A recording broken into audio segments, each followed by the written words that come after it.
Les petits détails des plus grandes séries, bienvenue dans Aviez-vous remarqué? Après Daredevil, Jessica Jones et Luke Cage, c'est au tour d'Iron Fist d'avoir sa propre série sur Netflix. Et les fans Marvel peuvent se réjouir car on a dégoté quelques petits secrets coup de poing, forcément. Introduit par Marvel en 1974, le personnage d'Iron Fist est inspiré de la série télé Kung Fu avec David Carradine, aussi connu pour son rôle de Bill dans Kill Bill, mais également de beaucoup de films de Bruce Lee, et notamment son fameux One Inch Punch, redoutable coup de poing sans prise d'élan qu'Iron Fist peut également générer. On retrouvait d'ailleurs ce fameux coup de poing dans Kill Bill. Et tant qu'on est sur les arts martiaux, vous n'aurez pas manqué de remarquer que chaque titre d'épisode de la série, exemple Tigre Noir dérobe le cœur, est une référence à une technique de Kung Fu. Eh oui. Dans le rôle d'Iron Fist, on retrouve Finn Jones, qui jouait le svelte Laura Tyrell dans Game of Thrones et qui a subi un entraînement intense pour se transformer en guerrier légendaire. Vous avez également reconnu Jessica Henwick, elle aussi présente dans Game of Thrones sous les traits de Nymeria Sand. Petite coïncidence, les deux séries ont un personnage nommé Davos.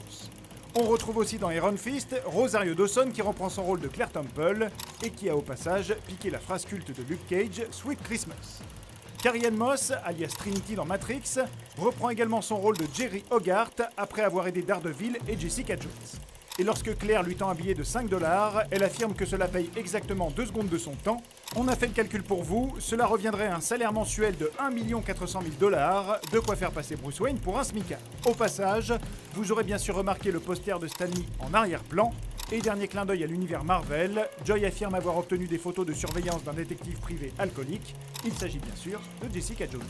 Les spectateurs les plus pointilleux auront par ailleurs reconnu que la philosophie de Big Al, le vagabond du début qui affirme que l'agriculture est la plus grave erreur de l'espèce humaine, est basée sur la théorie bien réelle du professeur américain Jared Diamond. Ou encore que le tableau présent dans l'appartement du grand méchant Harold Mitchum est un Rembrandt du nom du Christ sous la tempête sur la mer de Galilée, tristement célèbre pour avoir été dérobé en 1990 et jamais retrouvé à ce jour. C'était donc lui. Autre petit détail, l'épisode 6 a été réalisé par le rappeur RZA du Wu-Tang Clan, célèbre pour avoir samplé des sons de films de Kung Fu. Il avait également réalisé en 2012 L'homme au point de fer, The Man with the Iron Fist, tiens, un film où l'on croisait entre autres Dave Bautista, alias Drax des Gardiens de la Galaxie, autre film Marvel. Sachez aussi qu'un autre membre du Wu-Tang Clan, Method Man, avait déjà fait un caméo très remarqué dans Luke Cage, bref vous l'avez compris, tout est dit, comme d'habitude. Sinon, les fans de Dustin Hoffman auront reconnu la fameuse réplique « Hey, I'm walking here » que l'acteur avait improvisé sur Midnight Cowboy, en arrière-plan d'une scène entre Danny et Joy de l'épisode 9.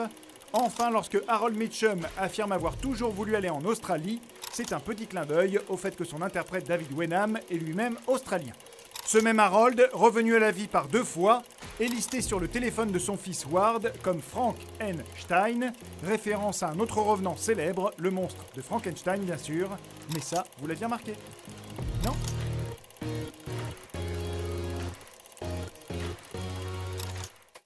Retrouvez cette série à regarder chez vous sur notre nouvelle application Allocinéum, disponible sur smartphone et tablette.